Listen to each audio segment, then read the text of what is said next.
Hello দোস্ত, আমরা যখন এডোবি ফটোশপ আমাদের ল্যাগ করে হ্যাং করে তখন আমাদের কাজ হয় না। একটা কাজ করতে প্রায় অনেক টাইম লেগে যায়। তখন আমাদের টুলস গুলোকে রিসেট মারতে হবে। সেগুলোকে আমরা কিভাবে রিসেট মারবো একটা তোমাদেরকে আমি দেখিয়ে দিচ্ছি। এখানে এসে আমরা এটা ডকুমেন্টসটাকে আমি ক্রপ করবো।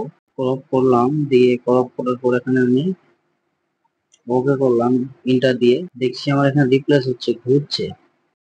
তো সেটাকে আমরা স্টেপ বাই স্টেপ টুলস গুলোকে রিসেট করব। এগুলো আমরা যদি রিসেট করি তাহলে আমাদের অ্যাডোবি ফটোশপ 7.0 যেটা আছে সেটা ঠিক হয়ে যায়। চলো আমরা দেখে নিই কি করে করবো। সব থেকে ফার্স্ট এখানে আমরা অ্যাডোবি ফটোশপে ওপেন করে নেব। ওপেন করার পর এখানে আমরা এডিটে যাব। এডিটে যে এটা প্রফেশনাল যেটা আছে সব থেকে লাস্টে এখানে ক্লিক করব, দিয়ে তারপর এখানে জেনারেলে আসবো। এখানে এসে আমরা এই সব থেকে লাস্টে যেটা আছে ফিক্সড অল টুলস, এটাকে আমরা রিসেট করে দেবো। দিয়ে এখানে ওকে মারবো, দিয়ে এটাকে ওকে মেরে ছেড়ে দেবো।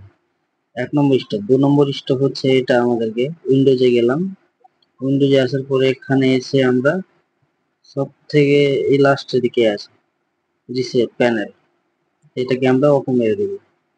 এবার 3 নম্বর হচ্ছে এখানে আমরা যে কোনো একটা টুলস ক্লিক করে উপরে ক্লিক করে এই সাইডে মারবো, দিয়ে এখানে এসে আমরা রিসেট অল টুল এটাতে আমরা ওকে করে দেবো।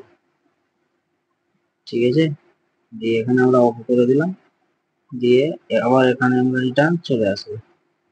ঠিক আছে, এভাবে আমাদের কমপ্লিট হয়ে গেল। আমি একটা তোমাদের এক্সাম্পল দেখিয়ে দিচ্ছি। আবার এটাকে ধরলাম, দিয়ে এখানে এটা সবই ভরলাম। এবার কি করে আমার ক্রপ হচ্ছে সেটা তোমাদেরকে দেখিয়ে দিচ্ছি, কত ফাস্ট কাজ করে। তোমাদের যদি এরকম সমস্যা থাকে তোমরা ওইগুলোকে ঠিক করে নেবে। দেখো আমি ক্রপ করে নিচ্ছি, দিয়ে এখানে আবার আমি ওকে মেরে দিলাম, কত ফাস্ট হবে। এরকম টুলস গুলোকে ফ্রি করার জন্য তোমরা এইভাবে রিসেট 3-4টা মারতে পারো।